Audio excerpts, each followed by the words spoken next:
Hello, Michael. The doctor will see you now. Great. Dr. Jeff Mann.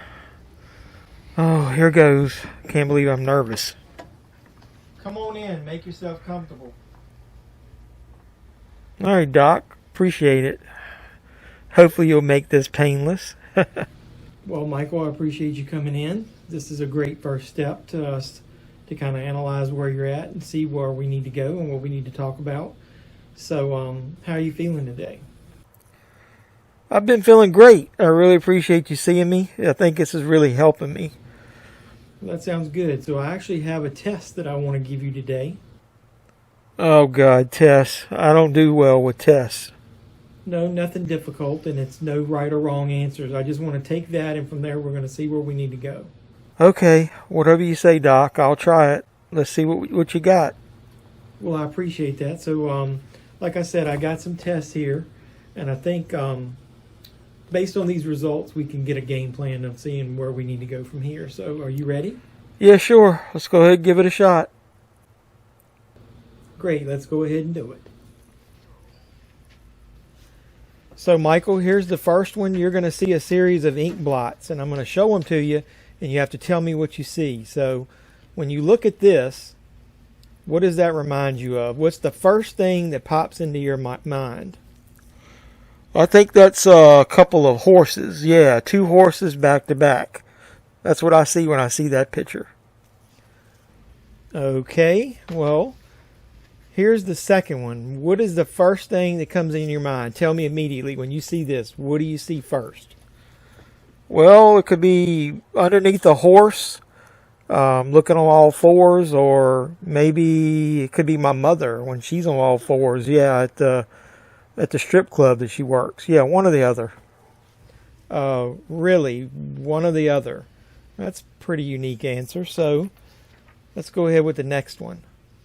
What do you see when you see this ink blot here? What's the first thing? Well, that one might be kind of easy. I think I see myself like twice, face back to back, maybe with the skeleton in the middle. So you see yourself here. Okay, so let me go ahead and throw the next one up. What do you see here? What's the first thing that comes in your mind now? Yeah, I see my mom laying there, legs spread, horse head in the middle. Yeah, that's the ticket. Your mother again. So, I think I see a pattern here, but let's go ahead. I think I at least got one more for you to try. What do you see here? Immediately. Clear mind. Yeah, I see 2, let's say 2 unicorns. Oh, 2 unicorns, something different.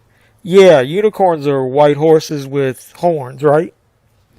So, oh, I see. You see horns there. So, yeah. Hey, Doc, this test was easy. I like this. I really enjoyed it. We're going to have to, I'm definitely going to have to see you again.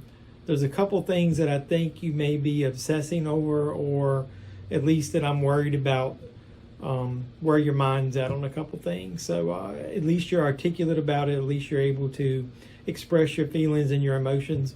And I think it's a great first step. So I'm going to go over my results with my colleagues, and then we'll get back to you and set up your next appointment. Does that sound good? Sounds great. You're amazing, Doc. Great. So I just speak to the secretary out front? Yeah, my secretary will set up the next appointment for you. And tell her the sooner the better. Yeah, could you go ahead and send in my next patient, please? Yeah, it's a Lori Strode. She can't be any worse than this one. The doctor will see you now.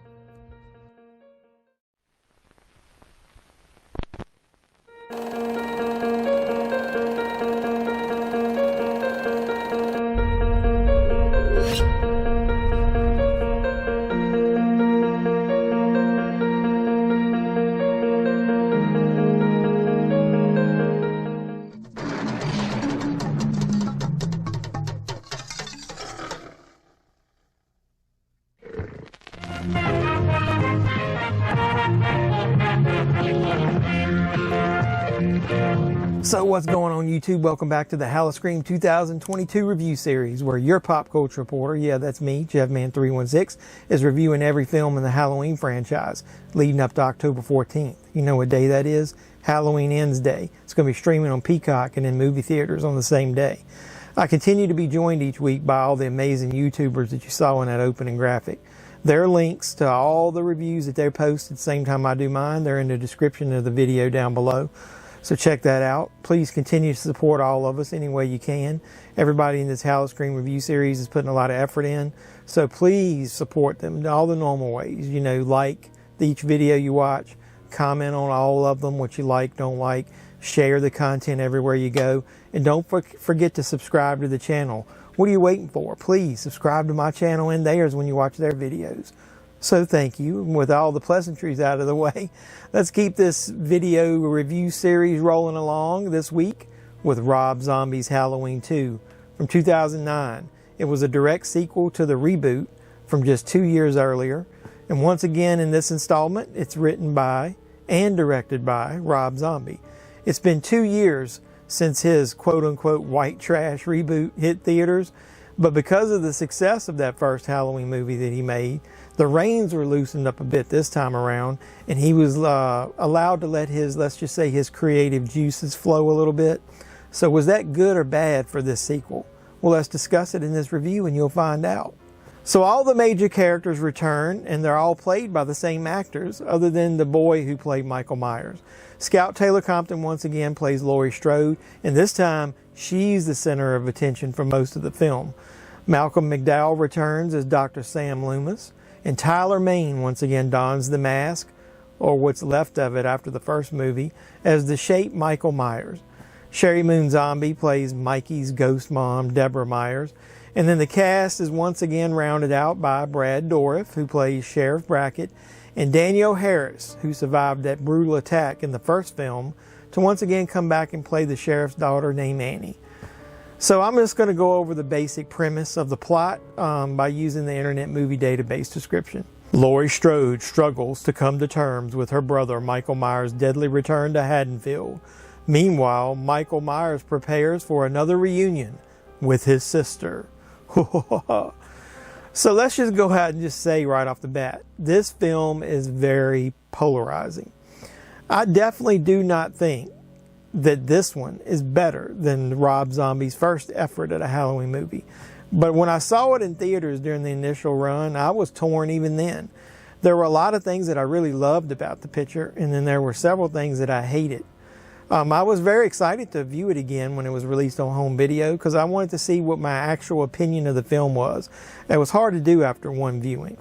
Well, they went ahead and released it finally on video, and it was a totally different cut of the film on that home video release than what I saw in the theater. I later found out that the theatrical cut could be found on a Canadian Blu-ray release, and that was the first time I saw the theatrical cut at home. And I liked it way better than the director's cut. So as we talk about this review, I'm going to see if my opinion has changed between those two versions. The theatrical version has become my go-to version most days, and I'll let you know why throughout this video. So before we get into all that, let's talk about the main characters once again. I do not like how they drastically changed the personality of the Loomis character from the first film. In the first film, he had some sense of humanity. He wanted to try to save Michael and then ultimately save Laurie from Michael. He seemed a little bit guilty when he abandoned Michael and wanted to come back and quote-unquote save the day. Here he just seems like a money and fame-seeking asshole. Here, now take that and go sit in the car. Go on, get your ass in there. I also don't like how they threw away some of the personal connection between Annie and Laurie from the first film, or at least the events of the first film. They should have had a really strong bond together. They survived a very traumatic event. Shouldn't they have been closer than ever before? In the director's cut, Laurie even pushes Annie away in almost every scene that they share. And she's often a queen bitch to her. One day at a time, babe. One day at a time. One fucking day at a time. You know what? If I hear that fucking phrase one more fucking time. The PTSD that Laurie is going throughout this whole entire film feels very real, like a lot of emotion. I love that Zombie was brave enough to add this extra layer to her character to this degree, because it is extreme. It's very powerful stuff. So then there's the third character in this trifecta, Michael Myers. He's even more menacing in this one. He's just a big, brutal mountain of a man who gives zero fucks about anyone or anything. I really like how tattered the mask is in this version, but I'm not spending money on another mask, like pay full price for a mask where you only get half of a mask. And then he grows that big ass grizzly beard throughout between films. So who's been shaving David Gordon Green's version of Michael Myers this whole time? Isn't N supposed to be 4 years after kills? Yeah, who's shaving him? Either way. So let's talk about the two cuts of Rob Zombie's Halloween 2. So one of the main scenes that I really like in the director's cut is the sheriff's reaction when finding his daughter Annie dead. Oh no, Annie! Hey, God, no! I know some people think that his performance here is really cheesy, but I like it, and these scenes are cut down in the theatrical version. But I love how they intercut footage, vintage footage of Danielle Harris as a child into the director's cut. It makes it really seem authentic, and it's like a throwback to Halloween 4 and 5. One of the things I also didn't like about the director's cut is how Michael dies at the end. Sorry if that's a spoiler. He even speaks to Loomis with his mask off. No, we don't need him to speak at all. But I guess if he did, it would be without the mask, because the mask allows him to become a different version of the person, and he'd want to take that off to talk. So the director's cut ends with the three main characters laying dead on the ground. Laurie is dead in my mind, is what I think. This is her transition into the afterlife with when her real mom shows up to escort her with that white horse, in the hallway of the hospital. So what ending do I like the best? Well, the theatrical cut plays Laurie's theme from that hospital corridor as she sees her real mother approaching, dressed in white with the white fucking horse. And the scene ends with that wicked smile forming on Laurie's face. I love it. It fades to black. It's really cool. And then you have to wait until the mid-credit scene to hear that awesome rendition of Love Hurts by Nan Vernon. Now, I do think that I like how Laurie's fate is handled in the director's cut. Laurie picks up the knife, seems to be going over to Loomis's body to look at him. The police ultimately take her out, which wasn't how Sheriff Brackett wanted things to play out. And as we look over all the carnage that happened, the scene transitions to that white hospital corridor again, just like in the other version. But this time the song Love Hurts plays, and I think it's more emotional. Laurie starts with this blank, pale, menacing stare looking at the camera, and then it turns into that wicked smile as her mother and the horse approach. I know some people interpret the ending of the director's cut differently. Laurie is either dead, and this is her transition into the afterlife, like in the other cut, or she survives the gunshots, and this is her final transformation into the evil being, just like her brother, while she sits in the hospital and waits. Maybe she could become the new Shape in this version of the movie if they had went ahead and made another sequel after this. But either way, I think we can all agree that the Laurie at the end of this Halloween 2 is not the same person that was shown in the rest of the film. She has become consumed by the same rage and emotion that consumed Michael. These movies, these two, are about two characters, Laurie and Michael, who end up suffering for some type of mental anguish, which ultimately leads to their downfalls and the deaths of all the people around them, people that they cared about. So maybe this mental issue was inherited. Maybe it was an inherited trait, but it was exacerbated by negative environmental influences around him. We know that. We see how Michael was pushed over the edge to the dark side in the first movie. And in this movie, we see Laurie's fate played out in a similar way. Michael was seeking her out to find his sister. His journey was to find her, but that journey directly resulted in her descent into madness. It's a very somber ending for both of these characters if you really think about it. And it also makes me think that Michael could die in David Gordon Green's trilogy. Wait a minute, let me connect the dots. The contract bullshit is over and Michael can die according to this film. Think about it. Michael dies in both versions of the movie. No questions asked. And I didn't hear any uproar about that. I'm hearing a lot of people complain if Michael dies and ends. So here's a bit of news for you. Did you know that the main cast of the Munsters movie from Rob Zombie, they're also featured in this movie? You get Herman Munster is the bouncer at the strip club. Michael stomps his head into the ground a la Dr. Sartain in 2018's Halloween. And then obviously Lily is played by Rob Zombie's wife, Sheri Moon Zombie, and that she plays Michael's mother in these films. You also get Grandpa. He plays the nasty strip club owner in Halloween 2 here. Pretty cool when these guys remain friends of Rob Zombie, right? They keep getting steady work. So that being said, I'm going to go ahead and say it. After watching Rob Zombie's Halloween 2 again, I actually enjoyed it way more than the last time I watched it. I think my cut of choice is the theatrical cut.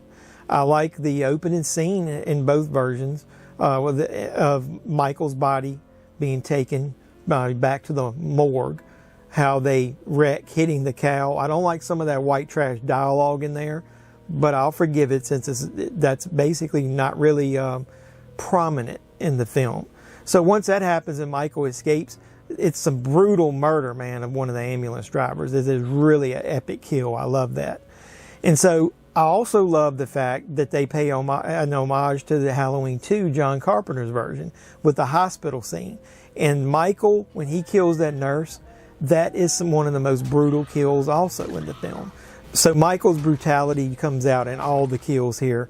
Michael is a madman who can't be stopped, doesn't give a shit about anybody. He takes it out on everybody. And some of these kills actually remind me of Michael from Halloween Kills, to where he just takes it over the top and won't quit stabbing people. The violence is very realistic. The blood is very realistic. And like I said, one of my favorite scenes is when after he kills Annie, and you see the aftermath of that. So this movie is very violent and bloody. The violence is really realistic.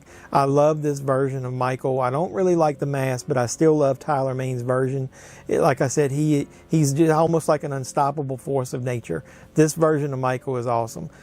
So what's my final rating for Rob Zombie's Halloween 2? That's going to be a very difficult one. If you had asked me last year at this time or even a couple months ago, I would have probably said either right in the middle or a thumbs down. But with that being said, I mean, I really do think that after watching the theatrical cut that I liked it. It might have even went up a spot or two on my ranking. You'll have to watch at the end when we rank all these movies, and that's going to be very difficult because I'll have to ask you guys, are we ranking the theatrical cut, the director's cut, or both? Because I'm going to say, like I said, the theatrical cut I'm giving a thumbs up. Not very enthusiastic and it's not on fire, so don't go crazy. But I think I'm going to say on the director's cut that it's meh. It's right in the middle. I can watch it or not. But I think my go-to version of this movie from now on is going to be the theatrical cut. I kind of like it. So what's your rating? What do you think of Rob Zombie's Halloween 2? And what version do you watch? Do you watch the theatrical cut or do you like the director's cut?